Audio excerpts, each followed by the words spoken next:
to the moon. We're talking on the moon. This is the show. It's the very first blockchain metaverse podcast studio on the moon. I'm your host, Mike Salvi. And this is my guest today, Taylor Alexander, who had a little bit of difficulty getting up here, didn't you?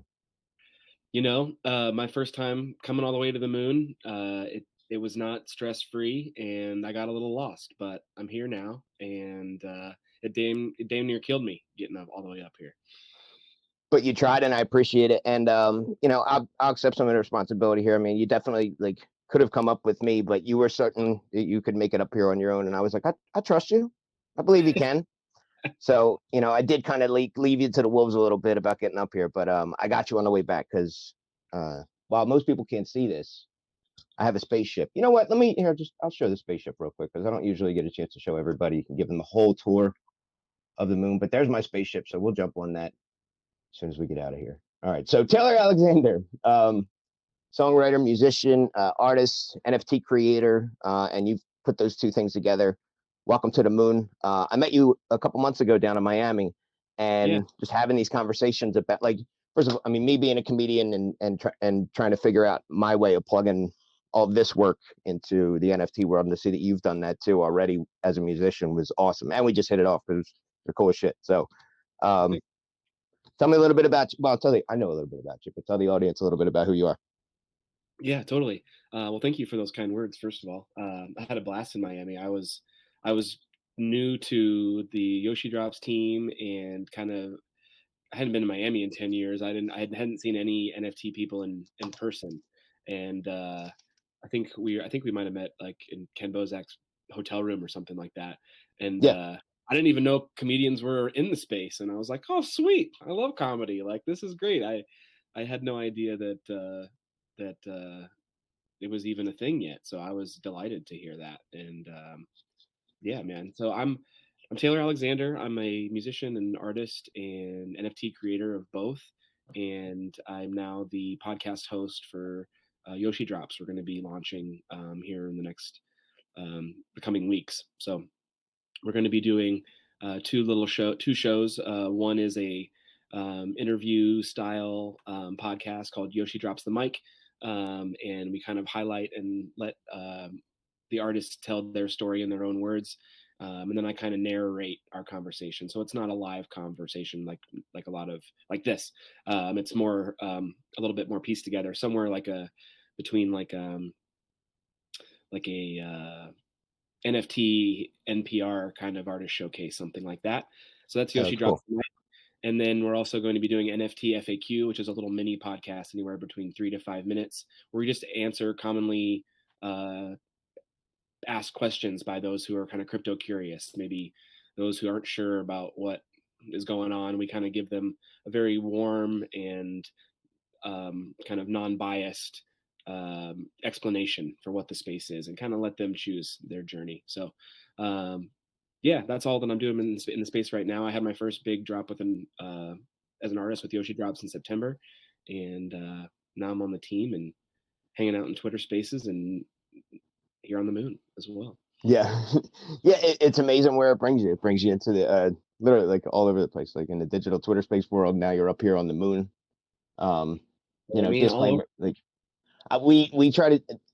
So you and I did a little tour earlier. All these rocks that are around here, we're not the only ones up here. And I warned you about this too, and you were very safe about it. But don't go beyond the rocks. There's some stuff going on around the corner. They leave me alone. I leave them alone, and the moon is not just made of cheese. There's a lot happening up here. You'll hear some stuff going on in the background too. Some things going by. There's a train, maybe even an airplane or whatever. So, but yeah. So I love doing this, and this is really neat because it gets to showcase people that I like, people that are in the space that are doing stuff that is really neat. Being able to apply their art to this space, and feed yourself from it, and at the very least strive to for some of us. But so with this metaverse space, like, where do you see this going? Like, are you involved in it at all? Are you doing things inside the metaverse space? Like, it's what you're doing with these NFT, like that FAQ podcast. That's going to be huge. We need more people that are like relatable, and you're very relatable. Thank you. But what about this? Like, where are you at with the metaverse? So I am all about it. I can kind of just try to view things through the lens that I of what I know, and what I know the best is live performance. And so I actually had the opportunity to perform a So Far Sound show in LA in VR in 2018, Oh well, and that was kind of my first intro into like shows that are outside of just like being in the room with somebody, which is all is super important in comedy, as I'm sure you know. Um, sure. and so I was like, oh, this could be something else. And so I was open to it then. And then I did my first metaverse show last year, and we recorded it. M Blue and I, the founder of Yoshi Drops, and we actually made it into a full length live concert in the metaverse NFT. It may be the longest one that's ever been created. I think it's around 42 minutes long. Oh well, Um, so that is my experience. I've dabbled in it a little bit here and there. I kind of just got an opportunity early on with Yoshi Drops I think it was last November, to do the Metaverse show, and I happened to be in Austin at the time and kind of lacked the technological confidence to pull it off by myself. So I was like, "Hey, Blue, can you help me out?" And he did. And yeah, so I'm looking forward to doing more Metaverse stuff. And I just kind of I look at it as an opportunity to reach people and to share my art, but also kind of as an opportunity to show what's possible for artists moving forward, especially live musicians, because I think we're just kind of scraping the surface as as far as the opportunities and how they exist. And it's really just a tool for all artists to kind of do with it what they want or can figure out. So I'm here for that as well. yeah. So like when you log into something like Crypto Voxels, you can look at the events page. Decentraland's the same way, but I was looking at Crypto Voxels earlier. Like there's a fashion show later for Yeah, I think wearables. Boxes is where I Like performed. I think that was the yeah, metaverse I was in. Yeah. okay. That's where my comedy club is. But I mean, I'm not limited to one spot. I mean, I've I have the comedy verse in the Uplift on, which is on Wax. So, but yeah, I've seen people perform in metaverse spaces that aren't even crypto related or aren't even blockchain related at all, and to watch that transition, in my opinion, hopefully it's not that much more difficult. Signing in with a wallet and on all those things and the security that comes along with that. Sure, those are hurdles that people need to jump over and learn how to get through them pretty quickly. But um, to be able to perform, like my first time when COVID hit and everything stopped, I did one Zoom show as a stand-up comic. You're right. Like when you're with a live audience, it's a different thing. You need them there. Yeah. They're all Totally. part of it, and they love that. That's why they keep coming out, because somebody sneezes wrong, like in a funny way, like it just in the middle of whatever. Like all these things happen in the middle of a live show. Yeah. I'm sure you've had it happen too. Totally. So like all these different things that happen at a live show, like to try to do that on a Zoom show, just for me, it didn't work. Hmm. Like the blocks all set up like a Brady Bunch, and like I feel like I'm at a conference call for work or something. It just doesn't work. Yeah. When I got invited to do my first metaverse show in Decentraland, that's where it was. That's the first time I ever did it. And I was like that. Well, I fell in love. Like the crowd's right there. They're laughing. They're with you. You can see them. They're clapping. They're sending you emoji claps and all this stuff. Yeah. And being a crypto guy all this time, I mean, it's almost like and with crypto voxels too. Like I feel like I'm here pitching for it, but like it's so user friendly that you can walk around in there and you don't even have to know that you're on a blockchain. Yeah. So It's immersive in a very almost like seemingly natural way. Um, totally, I agree. I like it a lot. So has this done? I mean, I know the answer is yes, but like, I guess how has this taken your like? For me, I know this has kind of skyrocketed my comedy art and career, and taking it in a different direction than just showing up to the same clubs and getting booked for gigs. Hmm. How has the crypto space like opened things up for you as a musician? Well, for me, it's just been like, to quote Star Wars, a new hope. Like coming out of COVID, I was dramatically affected. I was living and working in LA in music full time, mostly gigging and just hustling. And I'd been doing that for about 6 years, and gotten to a point where I was comfortable and doing stuff, and then without notice, it kind of all went away.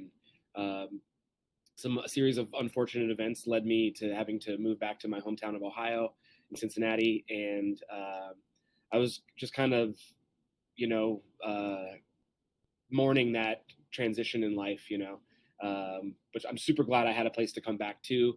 I left LA early on, and things continued to go sideways there. So I'm just sad about having to leave that city that I love so much. And but at the same time, it created this new opportunity. And then in March of 2020, I found the NFT space, and then after that, it's just one week after another, things have began to and just spiral, and in a good way. And I met Joel Comm through the Nifty Show podcast, and he introduced me to M Blue, and I got on with Yoshi Drops early on, and I met Corey and Jimmy from the Uplift early on, and Nathan, which is how I ended up meeting you, and it's just been a wild ride. I was always operating under the idea that I had to keep my music and my art separate, and that I had to focus on music because that was my main focus, and I'd always just kind of done art on the side. And once COVID did hit, I instinctually just started drawing again, and I created all of the images that are now Humanimals.art.com and my LLC. And then when NFTs came along, I was like, oh my gosh, this is both things. I can do both my art and my music together now. And entering in and trying to figure out how to work in the live performance with that as well is really just icing on the cake. So now I'm getting paid to do all of the things that I love, including podcasting and talking to other artists and cool people.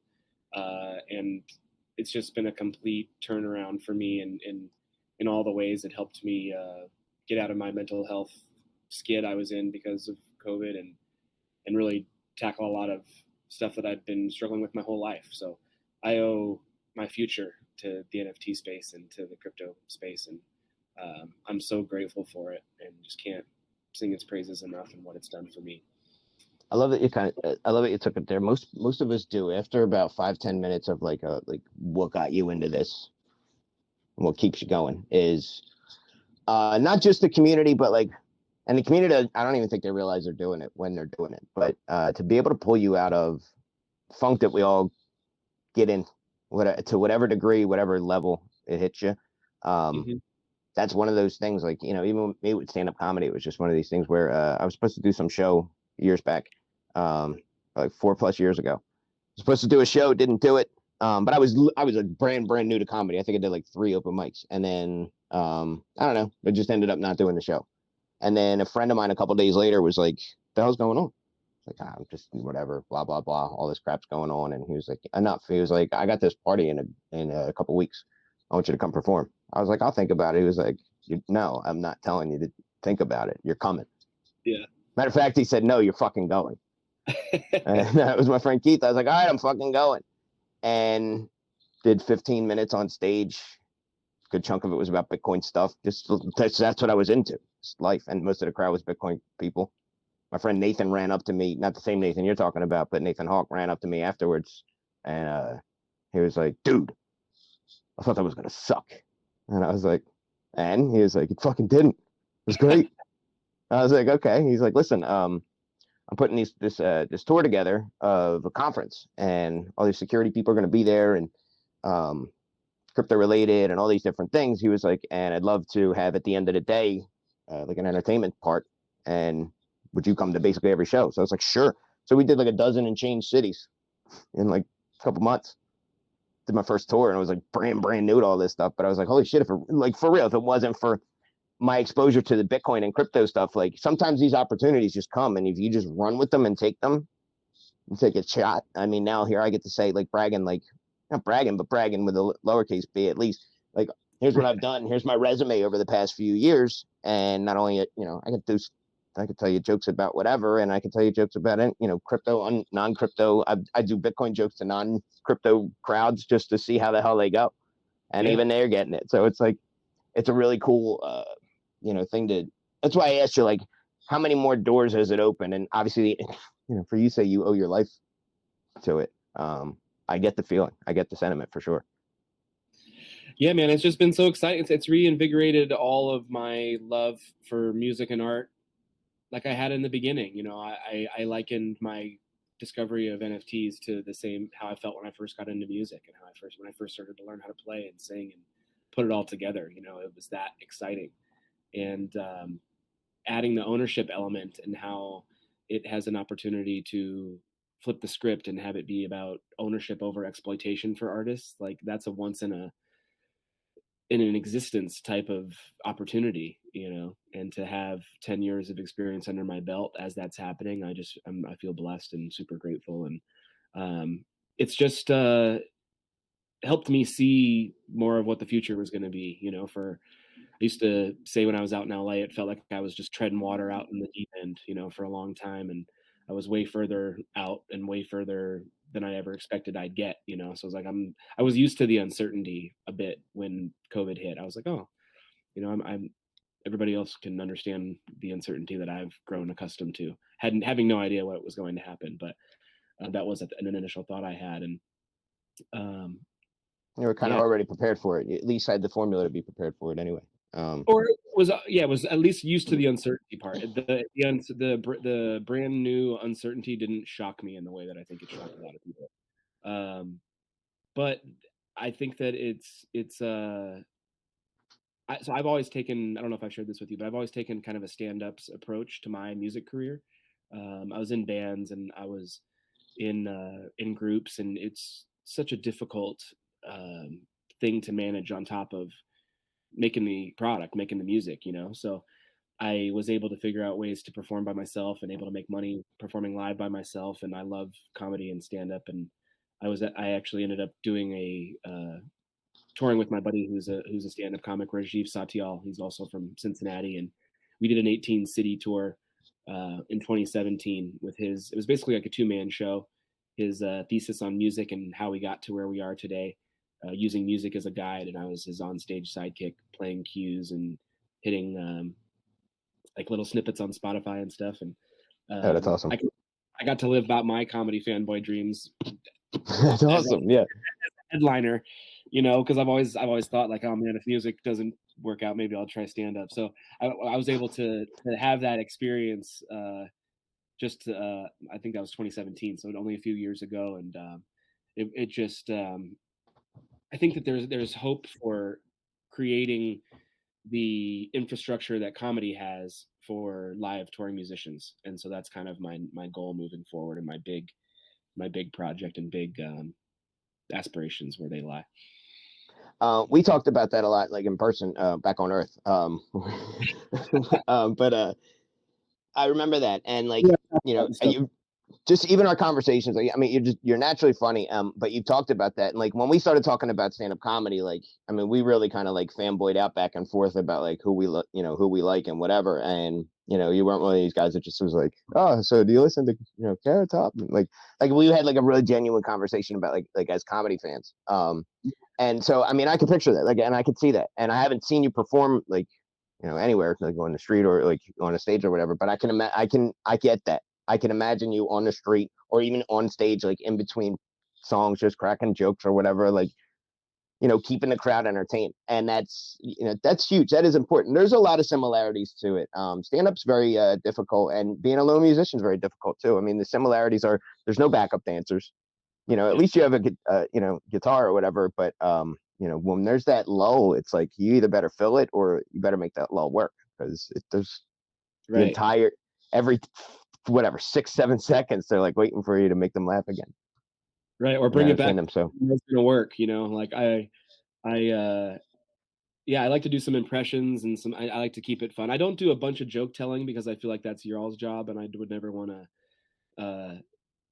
Although I've seen it done well, I think it's one of the hardest things to do as a musician is how to about how about engage this? I'll help somebody. you with your transition. I'll help you with. I'll go up on stage with a guitar to take, so that you're like, oh, look at this asshole. He thinks he can do what I do. I'm gonna go do what he does. Uh, no, it's not to say I haven't done it, and then I don't have Right, a few little bits lined up here and there for some I'm songs, but sure.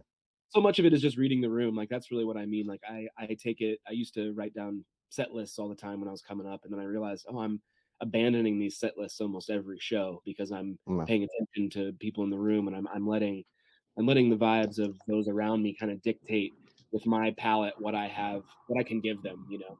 and that's where the Yeah, art is, I think, and that's I really got into that a few years back, and that's I learned that from listening to stand-ups talk, and I was kind of already doing it naturally, but I wasn't like focused on it, and so I've learned so much from comedy, and I just love it as I think it's the laughter is the best medicine, and to try to find the funny in everything, I think is a pursuit worth spending energy towards for sure. I agree. I mean, people just want to feel good. So laughter makes them feel good. Good music makes them feel good. Oh, And I think food, food, that's you know, that's what's huge.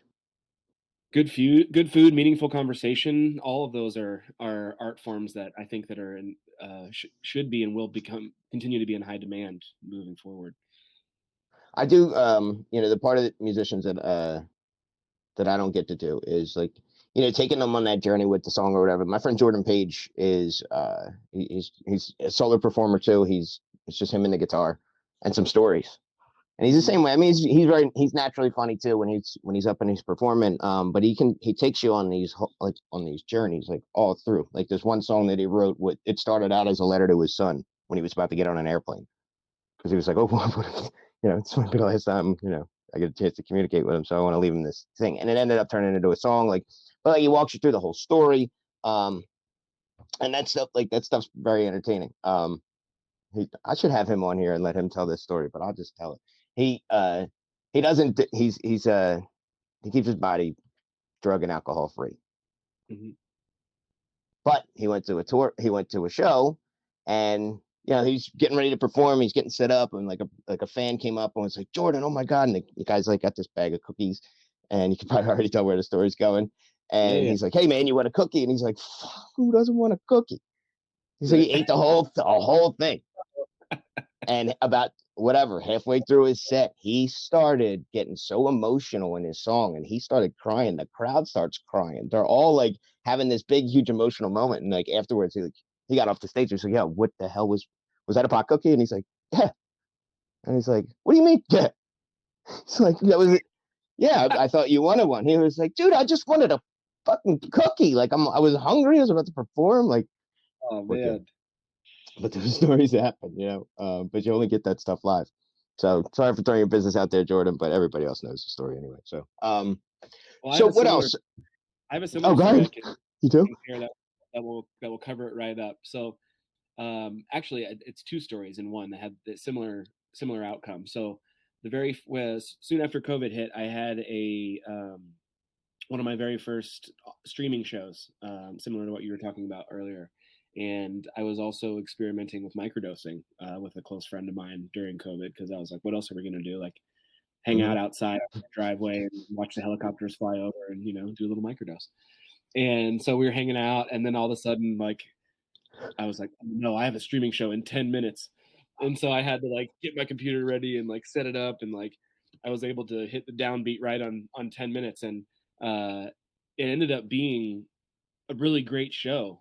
A, because I didn't have any time to think about it, and B, because I had a friend who was actually a real life audience member. So even though it was a streaming show and I was microdosing, I was able to kind of lock it in, and it ended up being really great because I had that person there in person. And so now, whenever I have streaming shows, I try to have at least one person there because I find it makes a huge difference. Um, Sure. and then the other story was this past summer. Again, microdosing experience, and I was just hanging out like in my backyard, just like being with nature. And my buddy hit. Actually, uh, rewind a second. I'd taken a little bit, and then my buddy hits me up, and he's like, "Hey man, do you want to do a show?" And I was just like, "Absolutely, no doubt. I love filling in last." I hop in the car, I get my stuff. I'm 5 minutes from the venue, and I was like, "Oh yeah." Oh no. I was like, "Oh well, I guess we're gonna see what happens when I play live on a little bit of mushrooms." So again, it ended up turning out really great, but I was in the zone like that, like where Yep. I I just had to close my eyes for the middle half an hour of like a 75-minute set and just like just Mm, just ride the wave, But nobody knew, they just thought I was in my feelings or whatever, which I kind of always am, and to a certain extent. But sure. it was one of those experiences where like, man, I'm really glad that happened because now I know what happens when that happens, But yeah, All we all right. find So fun here. in All right. So experience. I'll share a story. Okay, then fine. Okay. Where I was experimenting with you said microdose, and I was actually this was a macro dose, and Heroic. yeah, we're talking like if like Thanos in reverse heroic. This was like the most grand. This was a big heroic dose, Nice. like a nice version. And I will tell you that, yeah, I mean, you go through those psychedelic experiences sometimes, and sometimes they hit you, and they do make the situation beautiful Yeah. in so many aspects. One of those situations that happened with me was two, then 12 cops beat the shit out of me for about 15 minutes while I was heavily macrodosed. And in their, it's hard to say this, but in their defense, what they saw was a guy laying on I'm the guy, a guy laying on the ground, like waiting to get on the subway. Just like laying there, but like yelling very loudly, like excited, like curses, because I was in one of those like I need to sit down, and then it went to this bench isn't doing it. I'm gonna lay down for a few minutes, Sure. and I was into it. I had visuals happening, and I'm like I'm yelling. So the cops came over from what I saw from the video later. Cops came over and tapped me to see what was happening, and when I'm asleep, or at least in that type of I twitch very quickly and loudly, and I kick, and my arms went up, and I bopped this cop, and then it just went from there. It was like, oh, let's get this dude, and but it took them quite a while Whew. to subdue me. But yeah, I'm very lucky. I'm very fortunate. They kind of realized what was going on or whatever, and they were just. So, but then, would you say 70 some minutes? I did 70 some hours in a holding cell for a little while. Yeah, But the that's beautiful experience was like throughout the like after it all happened and it was over, I couldn't stop making them laugh. I was just like, whoo. Like as soon like when I clicked and realized what happened, I looked up at them and I went, whoa, whoa, whoa. Can we stop kicking my ass now? I'm good. I'm done. It's over. And I just put my hands up and they were like, what the hell? And I just it's how I deal with pain. I find a way to crack a joke. And I even on the way to the hospital, like it was, it yeah. ended up being a pretty funny experience. Put it that way. But here, I I think just, so before I throw anybody else under the bus, I might as well throw myself in front of it. hey, we're all trying to be honest, we're trying to be vulnerable, I'm You have to be. doing it in ways other than sharing songs. That's what I'm trying to get better at, It's yeah, we're all It's here. fun being able to tell stories through your art. Like even I have your site up, and I'll put a link to it below this. So if you're watching, scroll down and click on human animals art. Stuff's cool. So to be able to do all this stuff and express yourself all this way, and figure out how to make a living off it is really cool. I had a question. So I got two questions I like asking everybody. The first one is, what's your best? What's been your best experience so far in this space? Huh, that's a tough question. Um, so I'm torn between it being spending time with you all in Miami because I'm such an in-person person, like Hmm. where I drive, I Definitely, drive yes. face to face in like small groups, like that's where I really um, feel most comfortable and myself. So I think getting to put a face to all these PFPs and these people that I had met in the space was really awesome, and just learn a lot about people from seeing them in person. But I also just hadn't had an all out rage fest weekend like that with a bunch of new friends in a long time either, which was really fun. They are Um, fun. and then having I remember the moment that I got Yoshi Drop sent me my number one mints of my first drop, and I thought I was going to have like 7 NFTs, and they sent me 21, and I've just felt such abundance and such gratitude. So those are the two moments that kind of stand out in my mind. Also, like going to meet M Blue in person and playing for him and his family, and having them record it and turn that into my drop. Like that night was pretty special as well. Oh wow. Um, but it's been I think the in person stuff. I got to meet with a lot of the Legend team last month for some stuff, which was fun as well. So I'm just all about the in person feels. So those are probably That's the my common answer. Yours is a little bit more, but I mean, that really is a common answer. It's just like the community and the people that you get to meet and hang out with, and You form these bonds with people that you'd never thought you would, or had no idea that, even existed. But yeah, Yeah, there's a billion others out there. yeah, and I was never on Twitter before. I never thought that social media was for me until I found this community, and I'm like, "Oh, this is where my people are." Like, Right. "Okay, cool. Like, we can I can work with this." So, And you can like double dutch jump rope your way into it. Like it takes a second. You got to figure some things out or whatever. But it's just, you may watch some people jump and do whatever and spin around. But you stand there and it's like you wait your turn and then just jump in and you that's figure it such a out. great yeah, I love that. I'm gonna start using that if you don't mind. Double dutch, yeah. And then you can start singing double dutch. Taylor got a big old butt. Oh yeah. All right. So so what's been your what's all right? This there's a follow up to this, but Okay. what's been your worst experience? Um, so I've been in the space for a little over a year. My birthday in this space was the 1st of March or the last day of February, and uh, I think just like there's a lot of hurry up and wait. I feel Hmm. like with what's going on, and it's like we know we're early, and we are early, and we're still trying to like move. Everybody's trying to move at their own pace, and there's no like, you know what I'm saying? Like, I do. I I feel like there's um I guess just the roller coaster ride of emotions that comes along with crypto has been a little bit probably like the most difficult thing to figure out. But then once I realized that it's not too dissimilar from just the roller coaster of life, I was like, oh, okay. So I try to be observant and patient and learn and try to surround myself with people that uh, A are smarter than me and B just seem like genuine good people and have others' best interests in mind as well as their own. And Right. I try to do as best I can, as much as you can, with having limited resources by like not being able to see people's face and body language and all that. So Yeah, I that don't have can be a challenge.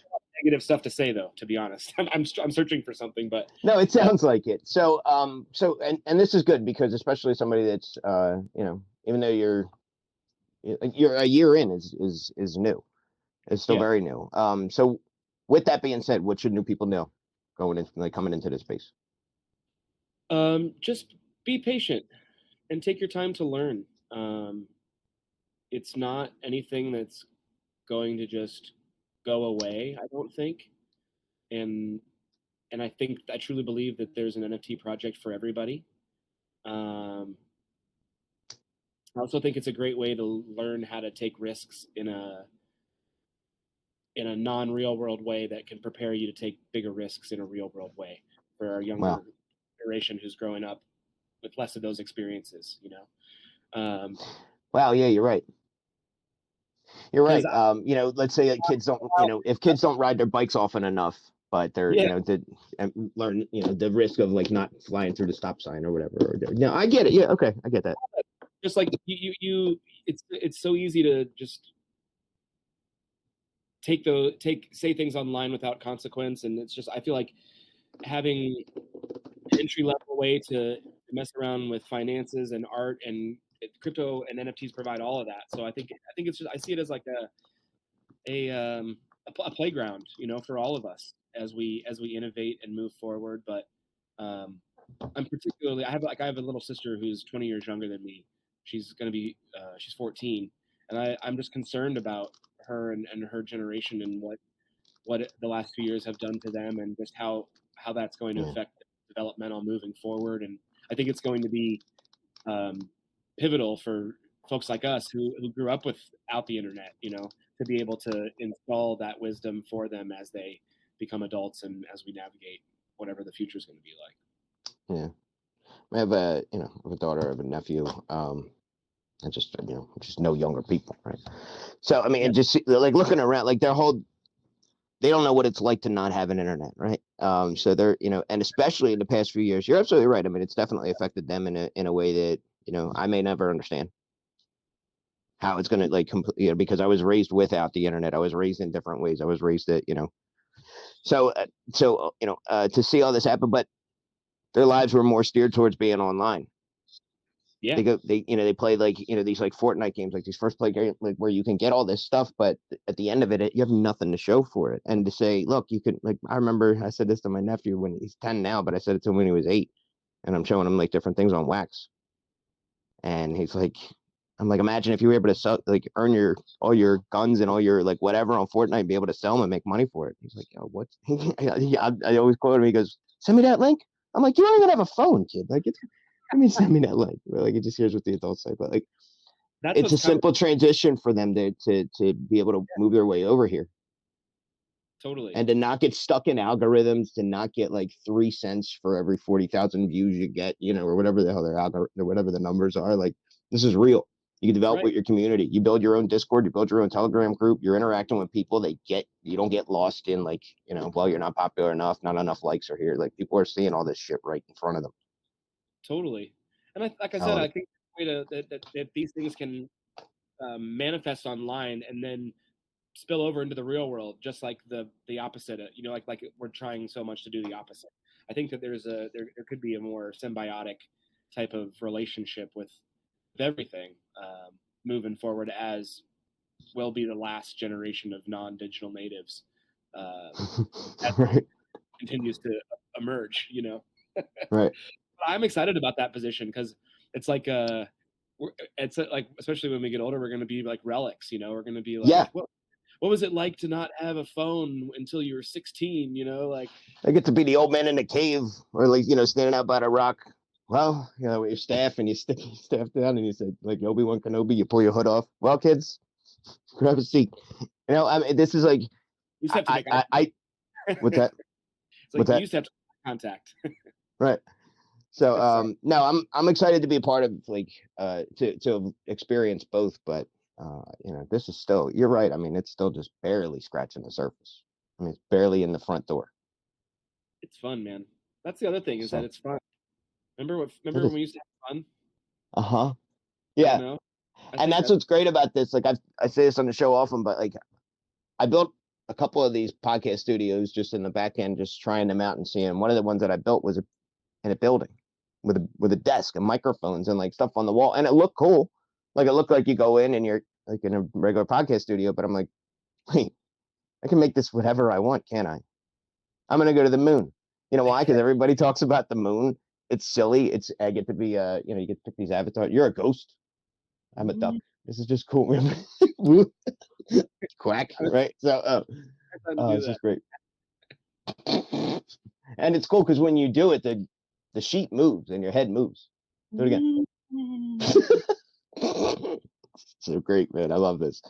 Uh, Taylor, man, thanks so much for doing this. Where can people follow you? My pleasure. Yeah, follow me on Twitter at Humanimals Art.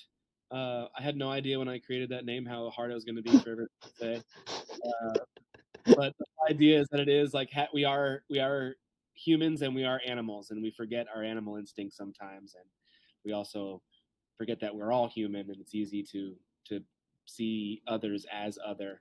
And I just think we need less of that. So follow me at Humanimals Art on Twitter. I am Taylor Alexander on all the Web2 stuff. Humanimalsart.com.